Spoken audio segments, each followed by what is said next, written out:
warahmatullahi wabarakatuh. Di sini kami dari kelas 2 M2M Muallimin wal Muallimat dan satu tulab. Dan di sini kami akan mempresentasikan biografi Umar bin Al-Khattab, khalifah kedua Islam. Umar bin Khattab adalah seorang khalifah yang sangat terkenal. Perjalanan hidupnya adalah teladan yang diikuti dan kepemimpinannya adalah sesuatu yang diimpikan. Banyak orang saat ini memimpikan kiranya Umar hidup di zaman ini dan memimpin umat yang tengah kehilangan jati diri.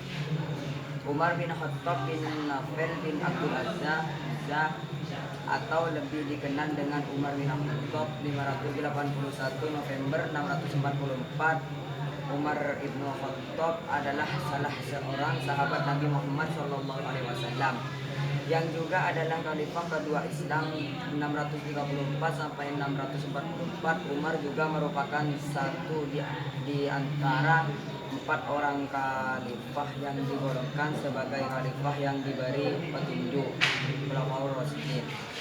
Biografi: Umar dilahirkan di kota Mekah dari suku Bani Adi, salah satu rumpun suku Quraisy, suku terbesar di kota Mekah saat itu. Ayahnya bernama Khattab bin Nufail al-Sim al-Quraisy dan ibunya Hantamah binti Hasim dari marga Bani Makhzum. Umar memiliki julukan yang diberikan oleh Nabi Muhammad SAW, yaitu Al-Faruq, yang berarti orang yang bisa memisahkan antara kebenaran dan kebatilan. Keluarga Umar tergolong dalam keluarga kelas menengah. Ia bisa membaca dan menulis yang pada masa itu merupakan sesuatu yang langka. Umar juga dikenal karena fisiknya yang kuat, di mana ia menjadi juara gulat di Mekah. Sebelum memeluk Islam, Umar adalah orang yang sangat disegani dan dihormati oleh penduduk Mekah. Sebagaimana tradisi yang dijalankan oleh kaum jahiliyah Mekah saat itu, Umar juga mengubur putrinya hidup-hidup sebagai bagian dari pelaksanaan adat Mekah yang masih barbar. Setelah memeluk Islam di bawah Nabi Muhammad SAW, Umar menyesali perbuatannya dan menyadari kebodohannya saat itu, sebagaimana diriwayatkan dalam satu hadis, "Aku menangis ketika menggali kubur untuk putriku. Dia maju dan kemudian menyisir janggutku." Umar juga dikenal sebagai seorang peminum berat. Beberapa catatan mengatakan bahwa pada masa pra-Islam jahiliyah, Umar suka meminum anggur. Setelah menjadi seorang muslim, ia tidak menyentuh alkohol sama sekali. Meskipun belum diturunkan larangan minum khamar yang memabukkan secara tegas. Memeluk Islam: ketika Nabi Muhammad SAW menyebarkan Islam secara terbuka di Mekah, Umar bereaksi sangat antipati terhadapnya. Beberapa catatan mengatakan bahwa kaum muslim saat itu mengakui bahwa Umar adalah lawan yang paling mereka perhitungkan. Hal ini dikarenakan Umar yang memang sudah mempunyai reputasi yang sangat baik sebagai ahli strategi perang dan seorang prajurit yang sangat tangguh pada setiap peperangan yang ia lalui. Umar juga dicatat sebagai orang yang paling banyak dan paling sering menggunakan kekuatannya untuk menyiksa pengikut Nabi Muhammad SAW. Kehidupan di Madinah. Pada tahun 622 Masehi, Umar ikut bersama Nabi Muhammad SAW dan pemeluk Islam lain berhijrah migrasi ke Tasrib, sekarang Madinah. Ia juga terlibat pada perang Badar, Uhud, Khaybar serta penyerangan ke Syirah.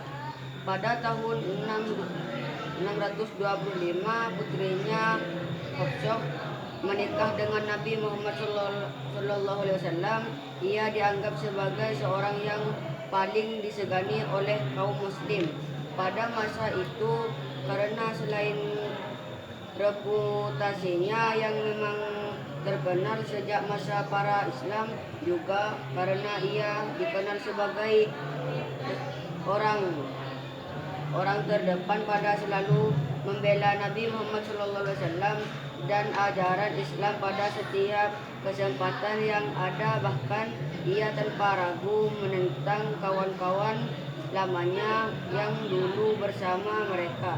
Ia ikut menyiksa para pengikut Nabi Muhammad SAW. Wafatnya Nabi Muhammad. Pada saat kabar wafatnya Nabi Muhammad SAW pada 8 Juli 630 Masehi atau 12 Rabiul Awal tanggal 10 Hijrah, suasana lebih dan haru menyelimuti kota Madinah. Sambil berdiri termenung, Umar dikabarkan sebagai salah orang yang paling memuncak atas peristiwa itu. Ia menghabat siapapun memandikan atau menyiapkan jasadnya untuk pemakaman. Akibat ia terima. Umar berkata, sesungguhnya beberapa orang munafik mengapa bahwa Nabi Muhammad Sallallahu Alaihi Wasallam telah wafat. Sesungguhnya beliau tidak wafat, tetapi pergi ke hadapan Tuhannya, seperti dilakukan Nabi Musa bin Imran yang pergi di kaumnya. Demi Allah, dia benar-benar akan kembali. Barang siapa yang beranggapan bahwa beliau wafat, kaki dan tangannya akan kupotong. Abu Bakar yang mendengar kabar bergesa kembali dari Madinah. Ia menjumpai Umar yang sedang menahan muslim yang lain dan lantas mengatakan, Masa kekhalifahan Abu Bakar. Pada masa Abu Bakar menjabat sebagai khalifah, Umar merupakan salah satu penasehat kepalanya. Setelah meninggalnya Abu Bakar pada tahun 634, Umar ditunjuk untuk menggantikan Abu Bakar sebagai khalifah kedua dalam sejarah Islam. Menjadi khalifah, selama pemerintahan Umar, kekuasaan Islam tumbuh dengan sangat besar. Islam mengambil alih Mesopotamia dan sebagian Persia dari tangan dinasti Sassanid dari Persia yang mengakhiri masa kekaisaran Sassanid, serta mengambil alih Mesir, Palestina, Syria, Afrika Utara dan Armenia dari kekaisaran Romawi. Saat itu ada dua negara adidaya, yaitu Persia dan Romawi. Namun keduanya telah ditaklukkan oleh Khalifah Islam di bawah pimpinan Umar. Wafatnya, Umar bin Khattab dibunuh oleh Abu Lu'lu' Fairuz, seorang budak yang fanatik pada saat ia akan memimpin salat subuh. Fairuz adalah orang Persia yang masuk Islam setelah Persia ditaklukkan Umar. Pembunuhan ini konon dilatarkan belakangi dengan dendam pribadi Abu Lu'lu' terhadap Umar. Fairuz merasa sakit hati atas kekalahan Persia yang saat itu merupakan negara adidaya oleh Umar. Peristiwa ini terjadi pada hari Rabu 25 Dzulhijjah 223 Hijriah atau 644 Masehi. Setelah wafat, jabatan khalifah dipegang oleh Utsman bin Affan. Semua Umar masih hidup. Umar meninggalkan wasiat yaitu: 1. Bila engkau menemukan celah pada seseorang dan engkau hendak mencacinya. 2. Bila engkau hendak memusuhi seseorang, maka musuhilah berutmu, karena tidak ada musuh yang lebih berbahaya terhadap selain berut. 3. bila engkau hendak memuji seorang, pujilah Allah, karena tiada seseorang manusia pun lebih banyak dalam memberi kepadamu dan lebih santun lembut kepadamu selain Allah. 4. Jika engkau ingin meninggalkan sesuatu, maka tinggalkanlah kesenangan dunia. 5. Bila engkau bersiap-siap untuk sesuatu, maka bersiap-siaplah untuk mati. 6. Bila engkau ingin menuntut sesuatu, maka tuntutlah akhirat, karena engkau tidak akan memperoleh kecuali dengan mencarinya. Ada beberapa gelintir orang yang tidak menyukai khalifah.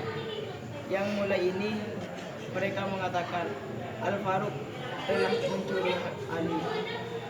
Menurut mereka, Ali bin Abi Thalib lebih banyak dan lebih pantas dibandingkan untuk menjadi khalifah pengganti Nabi.